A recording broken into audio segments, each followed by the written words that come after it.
Hello student, welcome back to my YouTube channel English वाला बढ़िया। आज इस क्लास में आर्टिकल ए एन का यूज पढ़ेंगे, साथ ही साथ कब ही होता है, कब वह का इंग्लिश दैट होता है, कब दे होता है और कब दोज होता है, इसको क्लियर कराएंगे।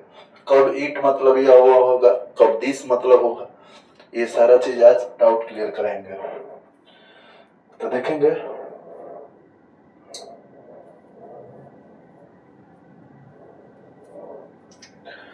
जब अगर एडजेक्टिव ऐसे आ जाए, good,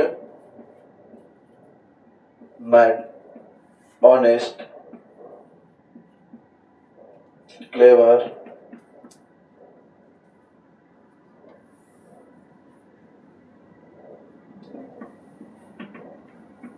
टाइमेड, doctor, nurse, leader, artist, engineer, teacher. देखिए ये एडजेक्टिव है, ये एडजेक्टिवल नाउन। कल पढ़े थे हम लोग शायद भी विल बी का यूज, तो इन्हीं सभी में देख रहे थे कि कब ए एन लगेगा, इसमें कब नहीं लगा। तो एडजेक्टिव में नहीं लगा रहे थे, एडजेक्टिवल नाउन में लगा रहे थे। लेकिन एक ऐसा नाउन होता है जो कॉमन नाउन होता है, जैसे boy, girl, pen, book, horse, cow, dog.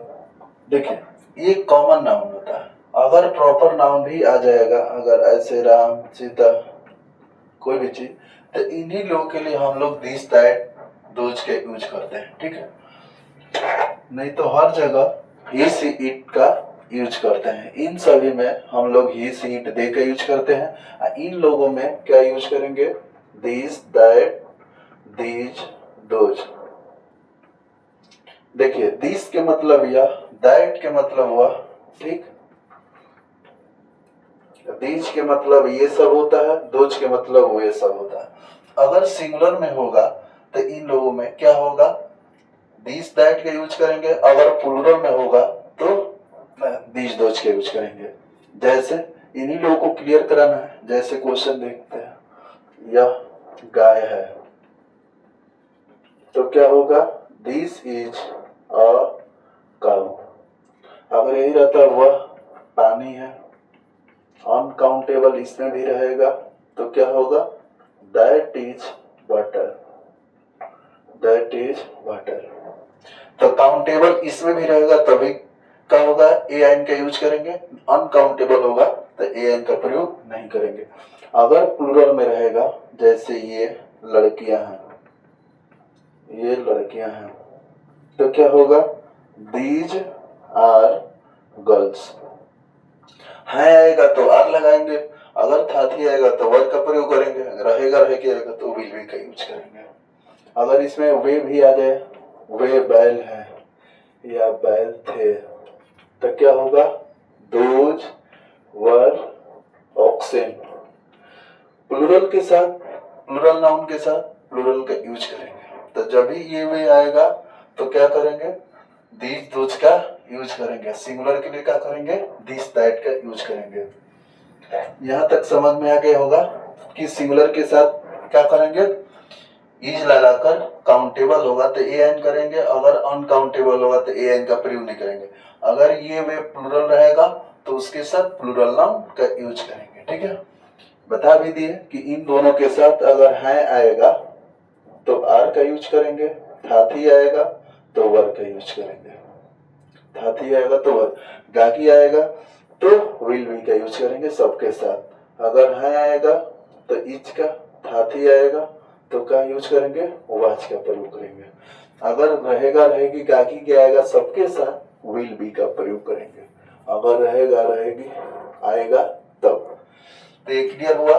तो जो भी कॉमन नाउन होते हैं इस भूमि पर, जितने भी पृथ्वी पर पाए जाते हैं जीव जंतु, निर्जीव से लेकर सजीव तक, जिसका भी नाम हो, ठीक है, उन्हीं लोगों के लिए हम लोग दिस दैट दीज दोज का यूज करते हैं। सिंगुलर में रहेगा तो दिस दैट, प्लूरल में रहेगा तो दीज दोज। इन सभी के बारे में हम लोग पढ़ चुके हैं। जैसे वह डॉक्टर है, ये सिर्फ मनुष्य के बारे में बात किया जा रहा है, सिर्फ मनुष्य के लिए। तो मनुष्य अगर कुछ करेगा तब ही सीट दे होगा। सबके लिए क्या यूज करेंगे? He seat they, he she it they. अगर वी आ जाए, यू आ जाए, ठीक, तो इन सभी के लिए हम लोग ही सीट दे का यूज करते हैं। जैसे वह डॉक्टर है, पढ़ाए थे, वह डॉक्टर है, तो क्या होगा? He is a doctor. अगर वे आ जाएगा, वे चालाक हैं या चालाक थे, तो क्या होगा? दे वर क्लेवर, CLEVER। तो देखेंगे ये सब क्लियर होगा कि इस धरती पर जितने भी, इस पृथ्वी पर जितने भी जीव जंतु जानवर, जो भी निर्जीव से सजीव A to Z, काउंटेबल हो या अनकाउंटेबल हो, सबके लिए दिस दैट दी दोज के यूज करते हैं। अगर इस पृथ्वी पर जो भी मनुष्य है, मनुष्य अगर कुछ कर रहा है तो ही सीट दे का यूज करेंगे। अगर एडजेक्टिव होगा